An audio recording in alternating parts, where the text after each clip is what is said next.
अब नेक्स्ट बात करते हैं चंद्रमा की। तो अगर आप अपनी आदतों से ये जान सकते हैं कि आपका चंद्रमा पीड़ित है या फिर नहीं, तो अगर आपको ये सब जानना है तो आप अपनी इन छोटी-छोटी आदतों से भी ये पता लगा सकते हैं। नमस्कार दोस्तों, मैं सोनम दक्ष आपकी स्पिरिचुअल कोच आपका स्वागत करती हूँ। दोस्तों, अगर आप इन छोटी-छोटी बातों को नोटिस करोगे तो आपको खुद को रियलाइज़ हो जाएगा कि आपकी कुंडली में चंद्रमा पीड़ित है, जिसका इम्पैक्ट आपके ऊपर हो रहा है। कोई भी पर्सन मतलब परमानेंट ऐसा बिहेवियर का नहीं होता है। उसका बिहेवियर अगर चेंज होता है तो उसके पीछे लॉजिक होता है उसकी कुंडली के प्लैनेट्स का। तो अगर आपका चंद्रमा पीड़ित है तो आपके साथ होंगे ये सिम्पटम्स। आपके साथ क्या होगा कि चंद्रमा के कारण आपके थोड़ी-थोड़ी देर में आपके मूड स्विंग होंगे। जैसे आपको लग रहा है कि अभी मुझे कुछ और करना है, फिर थोड़े टाइम बाद में आपको फ़ील होता है नहीं मुझे तो ये करना है। तो मतलब आप किसी एक चीज़ पर अड़ी नहीं हैं। आपके मूड चेंज होते जा रहे हैं। छोटी-छोटी चाहे कुछ भी हो, हस्बैंड वाइफ की नोक-झोंक हो रही है, आपको किसी ने कुछ कह दिया है। अगर आपको थोड़ा-सा भी किसी ने कुछ कह दिया है तो आप उस बात पे रो देंगे, क्योंकि आपका चंद्रमा कमज़ोर हो गया है, वो पीड़ित है। उसके अलावा आपको किसी भी काम में मन नहीं लगता कभी।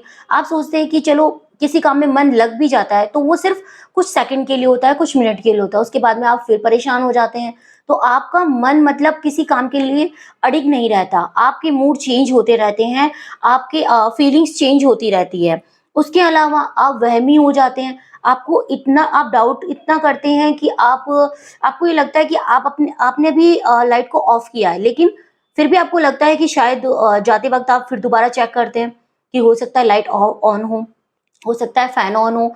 तो आप इन चीज़ों को वहम के कारण करते हैं। आप घर से जाते वक़्त बाहर सोचते हैं कि अगर आप ट्रैवल कर रहे हैं, तो आप बार-बार टिकट को चेक करते हैं या फिर आप अपने पास जो भी सामान है, अगर आपका सेल फ़ोन है, तो आप बार-बार चेक करेंगे कहीं सेल फ़ोन छूट तो नहीं गया, जबकि आपने रखा होगा, लेकिन वहम के कारण तो आप वहमी हो जाते हैं। उसके अलावा आपके जो फैमिली वाले हैं और जो आपके फ्रेंड्स हैं, उनके बीच में आपको आप अकेला महसूस करते हैं। मानसिक तौर पे भी और फिज़िकल भी हर तरह से आप अकेला महसूस करने लगेंगे कि वो लोग आपको समझते नहीं हैं या फिर उनकी नज़र में आपकी कोई इम्पोर्टेंस नहीं है। तो आप अपने आप को अकेला महसूस करते हैं सिर्फ़ अपनी सोच के कारण। तो ये सब होता है चंद्रमा की वज़ह से। उसके अलावा आपको हो सकता है सर्दी, जुकाम या फिर कुछ भी बुखार इससे रिलेटेड स्वास्थ्य से रिलेटेड परेशानी रह सकती है। रेगुलर भी रह सकती है, ये आपके साथ हो सकता है।